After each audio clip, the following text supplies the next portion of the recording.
నమస్కారం అండి. డాక్టర్ మోవా శ్రీనివాస్ మాట్లాడుతున్నాను. బీబీసీ తెలుగు వాళ్ళు ఈ మధ్యన ఒక ఇంట్రెస్టింగ్ వీడియో ఒకటి వాళ్ళు రిలీజ్ చేశారు.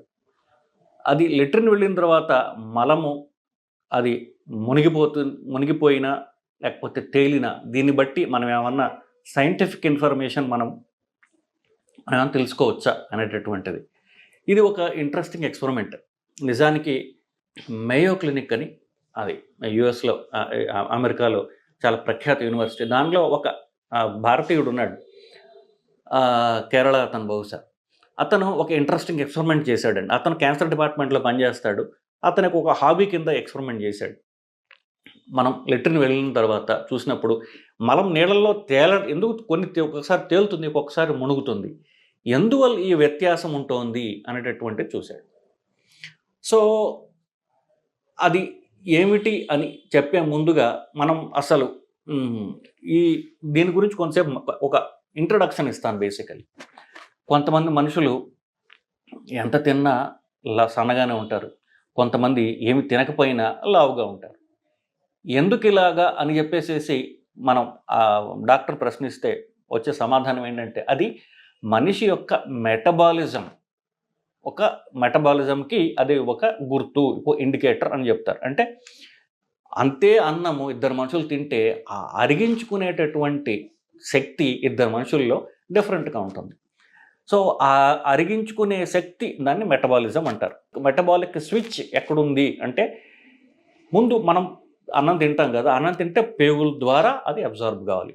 సో ఆ పేగుల్లో ఒక కంట్రోల్ స్విచ్ ఏమన్నా ఉందా అని పరీక్ష చేసి చూడగా వాళ్ళకి తెలిసింది ఏంటంటే ఎస్పెషల్లీ పెద్ద పేగుల్లో ఉన్నటువంటి మనకి పనికి వచ్చేటటువంటి కొన్ని క్రిములు, బ్యాక్టీరియా ఏవైతే ఉన్నాయో దాని వలన అవి డిసైడ్ చేస్తాయి, ఇది అబ్జర్వ్ చేద్దాం, ఇది మనం అబ్జర్వ్ చేయొద్దు, లేకపోతే దీన్ని మనం ముట్టుకోకుండా ఉంచుదాం, దీన్ని మనకు అవసరం కాబట్టి అబ్జర్వ్ చేద్దాం అని శరీరానికి సహకరించేటటువంటి బ్యాక్టీరియా కొన్ని ఉంటాయి.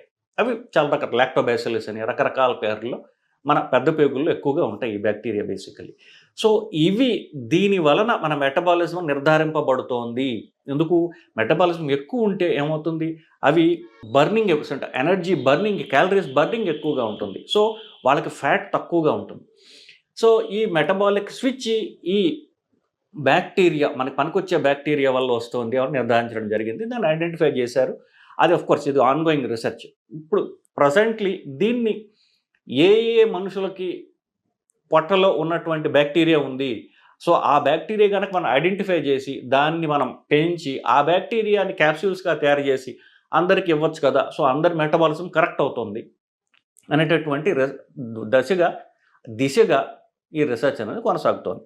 సో బేసికలీ ఇప్పుడు చెప్పినట్టు దాన్ని మైక్రోబయోమ్ అంటారు. మైక్రోబయోమ్ మన పనికి వచ్చేటటువంటి బ్యాక్టీరియా మన పొట్టలో ఉండి అవి మనని కాపాడుతూ ఉంటాయి. దాని వలన మనం లావుగా ఉంటామా సన్నగా ఉంటామా అనేది నిర్ధారింపబడుతోంది అనేటటువంటిది ఒక హైపోథసిస్ అంటే ఒక థియరీ వాళ్ళు నడిపిస్తున్నారు.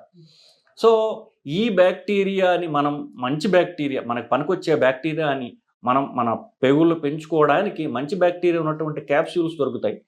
అవి మనం ప్రోబయోటిక్స్ అని పేరు పెట్టి చాలా కాలంగా ఒక ఆల్మోస్ట్ 30-40 ఏళ్ళగా అమెరికాలో విరివిగా వాడతారు. మన వాళ్ళు అంత తక్కువ వాడతారు, ఎక్కువ వాడరు. ఈ క్యాప్సూల్స్ యొక్క ఇంపార్టెన్స్ ఎప్పుడు తెలుస్తుందంటే ఏదో కాస్త జ్వరం వచ్చినప్పుడు వెంటనే యాంటీబయాటిక్ దంచేస్తారు చూసారా, అప్పుడు ఏమవుతుంది మీరు కామన్ గమనించండి, యాంటీబయాటిక్స్ వాడిన తర్వాత విరోచనాలు వస్తాయి చాలామందికి. ఎస్పెషల్లీ కాస్త పెద్దవాళ్ళకి 60 దాటిన వాళ్ళకి ఏదైనా సరే యాంటీబయాటిక్ వాడితే విరోచనాలు వస్తాయి. ఎందువల్ల వస్తాయి? ఈ యాంటీబయాటిక్ అనేది యాంటీబయోటిక్, బ్యాక్టీరియాని చంపే మందు. అది ఆ చంపడం మొదలుపెట్టిన తర్వాత అది మనకు పనికొచ్చేది హానికరం చూడదు, అన్నింటిని చంపుకుంటూ పోతుంటుంది. సో ఇదే క్రమంలో మనకి సహాయకులైనటువంటి బ్యాక్టీరియా ఏవైతే పొట్ల దాన్ని కూడా చంపుతుంది. చంపినప్పుడు ఏమవుతుంది, ఆ బ్యాక్టీరియా లేక విరోచనాలు వస్తాయి. సో ఎవరికన్నా యాంటీబయాటిక్ వేసుకుంటే విరోచనాలు వస్తే అది యాంటీబయాటిక్ వల్ల వస్తుందని గ్రహించాలి. ఇంకా ఒక అంశం ఏంటంటే యాంటీబయాటిక్స్ ఎస్పెషల్లీ 60 దాటిన వాళ్ళకి ఎప్పుడైతే యాంటీబయాటిక్స్ ఇచ్చినప్పుడు ఈ ప్రొటెక్టివ్ బ్యాక్టీరియా ఉన్నటువంటి క్యాప్సూల్స్ కూడా ఇవ్వడం జరుగుతుంది ఈ విరోచనాలు రాకుండా ఉండడానికి. సో ప్రొటెక్టివ్ బ్యాక్టీరియా అది ఎలా చంపకపోతుంటుంది, మనం సప్లిమెంట్ చేస్తాం మన పేగుల్ని కాపాడేటువంటి మనకి సన్నిహితంగా మనకి స్నేహితులైనటువంటి క్రిముల్ని, ప్రోబయోటిక్స్ అంటే అని చెప్పాను కదా, లాక్టోబాసిల్లస్నెస్ అని చెప్పాలంటే. లాక్టోబాసిల్లస్ ఉన్నటువంటి, లాక్టోబాసిల్లస్ అంటే పెరుగులోంచి వస్తుంది. సో పుల్ల పెరుగులో కూడా మనకి పనికొచ్చే బ్యాక్టీరియా దానిలో కూడా ఉంటుంది. సో పుల్ల పెరుగు తినొచ్చు, లేకపోతే ఈ బ్యాక్టీరియా ఉన్నటువంటి క్యాప్సూల్స్ కూడా మనం వేసుకోవచ్చు. Coming back to the point.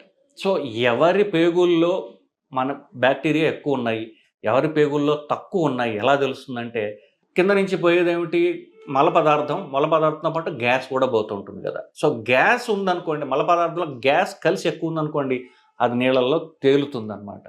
So gas ఎక్కువ ఉంటే పేగుల్లో బ్యాక్టీరియా ఎక్కువ ఉన్నట్టు. సో నిజంగా నీళ్ళలో తేలుతోంది అనుకోండి, మనకి గుడ్ సైన్.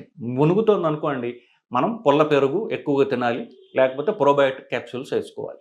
సో ఇది సైంటిఫిక్ రీజన్ దానికి. సో మన మెటబాలిక్ స్విచ్, అలాగే మన పెద్ద పేగుల్లో ఉన్నటువంటి మనకి పనికి వచ్చే మంచి బ్యాక్టీరియా బాగా ఉన్నట్టయితే గ్యాస్ ఎక్కువ పోతుంటుంది. అది జబ్బు కాదు. సో చాలామంది, సార్ నాకు గ్యాస్ ఎక్కువ వస్తుందండి. సో అది జబ్బు కాదు.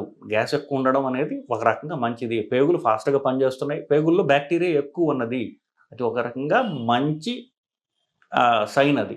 సో అది పేగుల్లో గ్యాస్ ఎక్కువ పోవచ్చు. గ్యాస్ ఎక్కువ ఉన్నప్పుడు మలంతా కలిసి బయట మన నీళ్ళలో తేలుతుందన్నమాట. సో దీన్ని మనం చాలా తీవ్రమైనటువంటి ప్రాబ్లం కింద కంగారు పడక్కల. చాలామంది నాకేం చెప్తున్నారంటే, సార్ మీ వీడియోలు బాగానే చేస్తున్నారు కానీ వీడియోలు చూస్తుంటే మాకు రకరకాల జబ్బుల గురించి భయాలు పట్టుకుంటున్నాయండి అని.